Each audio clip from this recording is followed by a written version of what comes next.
A day on the focus. Hello everyone, and Happy New Year! It's Anne here, kicking off 2025 with a whirlwind tour through history's January 1st highlights. Buckle up, Buttercup, because we've got a lot to cover. First off, let's get the basics out of the way. January 1st, the day we all pretend we're going to be super productive, the day the world supposedly gets a fresh start, yeah right, marks the beginning of a new year on the Gregorian calendar. Now for the juicy bits. Way back in 153 BC, the Romans finally got their act together and decided January 1st would be the start of the consular year. Before that, it was apparently a total free-for-all. Imagine the scheduling nightmares.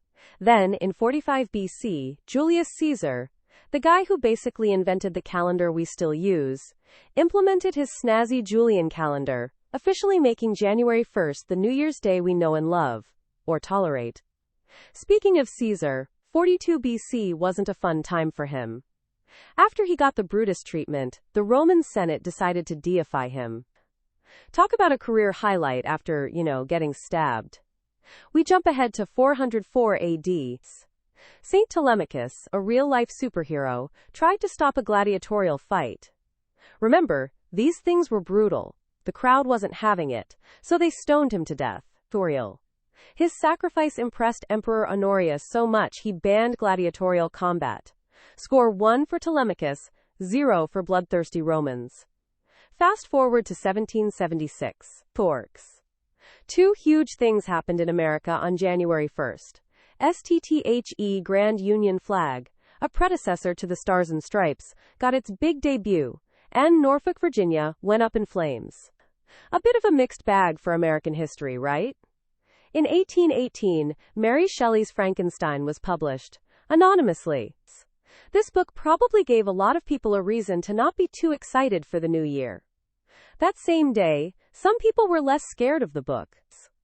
And finally, let's not forget 1892, when Ellis Island opened its doors, welcoming millions of immigrants to the United States, a testament to the constant evolution and the multicultural tapestry of our nation.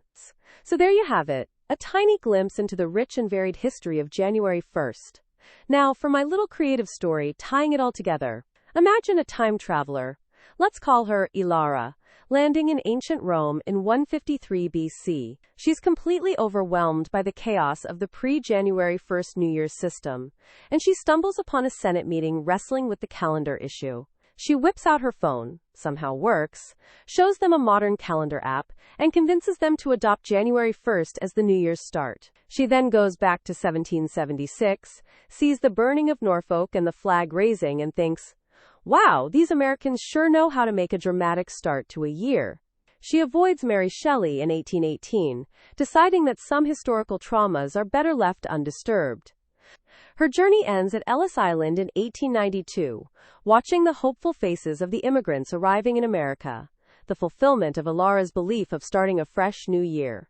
A reminder that every January 1st, no matter how far removed, is a chance to see those hopeful faces, and to work towards a better year, a better tomorrow. That's all the time we have for today. Happy New Year once again, everyone. See you tomorrow for another day on the focus.